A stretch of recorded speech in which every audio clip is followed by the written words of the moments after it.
कोई साधारण प्रेम कहानी नहीं है। यह उन आत्माओं की कहानी है जो जन्म जन्मांतर से एक दूसरे की तलाश में हैं। एक नाग, एक नागिन, एक ऐसा वादा जो मौत भी नहीं तोड़ पाई, और एक ऐसा रहस्य जिसे जानना सब चाहते हैं मगर समझना सिर्फ भाग्यशाली लोगों के हिस्से आता है।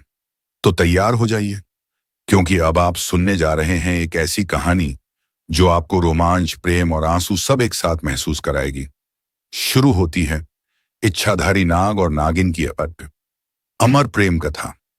हिमालय की बर्फ से ढकी चट्टानों के बीच एक प्राचीन गुफा थी, जहां हजारों वर्षों से एक रहस्य दबा हुआ था। उस गुफा में निवास करते थे इच्छाधारी नागराज वीर और उनकी प्रेमिका नागिन वसुंधरा। उनका प्रेम अमर था और उनके बीच की अग्नि शपथ थी नागमणि की रक्षा अंतिम सांस तक। लेकिन अमृता की लालसा ने एक राक्षसी आत्मा को जन्म दिया। तांत्रिक रूस नागमणि को चुराना चाहता था। रुद्र ने तब से अपार शक्ति पाई और एक काली रात वह उस गुफा में पहुंचा जहां नागमणि दमक रही थी।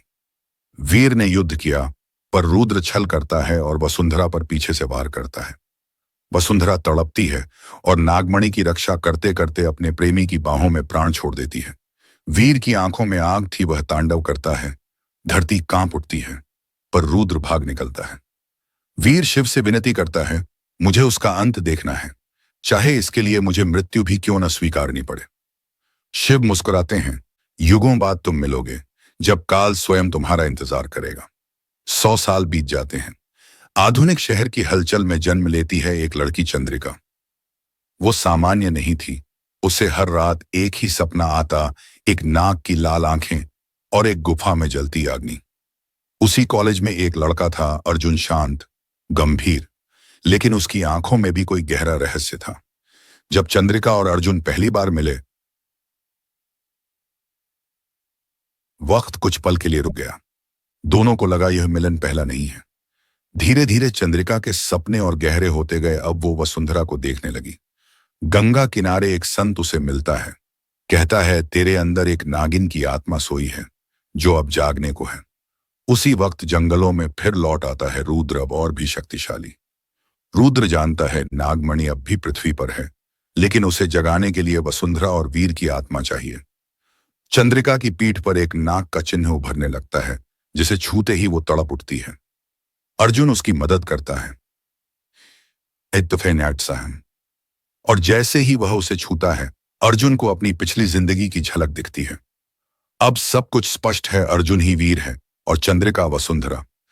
दोनों अपने अतीत को स्वीकार करते हैं और प्रेम फिर से जाग उठता है। रुद्र एक बार फिर आक्रमण करता है।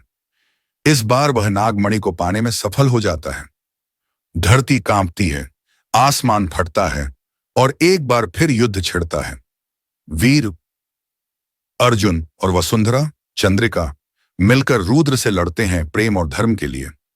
युद्ध भीषण होता है और अंत में वीर रुद्र को नागमणि के साथ गुफा में कैद कर देता है, लेकिन एक शर्त के साथ। वीर जानता है कि रुद्र को पूरी तरह मारना असंभव है, उसे बलिदान देना होगा। वह वसुंधरा से कहता है, मैं फिर लौटूंगा जब तू मुझे पुकारेगी। वीर आत्मा बलिदान करता है, नागमणि के साथ गुफा में बंद हो जाता है।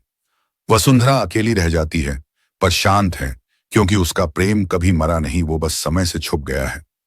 सालों बाद एक मंदिर में जन्म लेता है एक बच्चा, जिसके माथे पर वही नाग का निशान है। एक पुजारी मुस्कुराता है, प्रेम लौट आया है, अब युग बदलने वाला।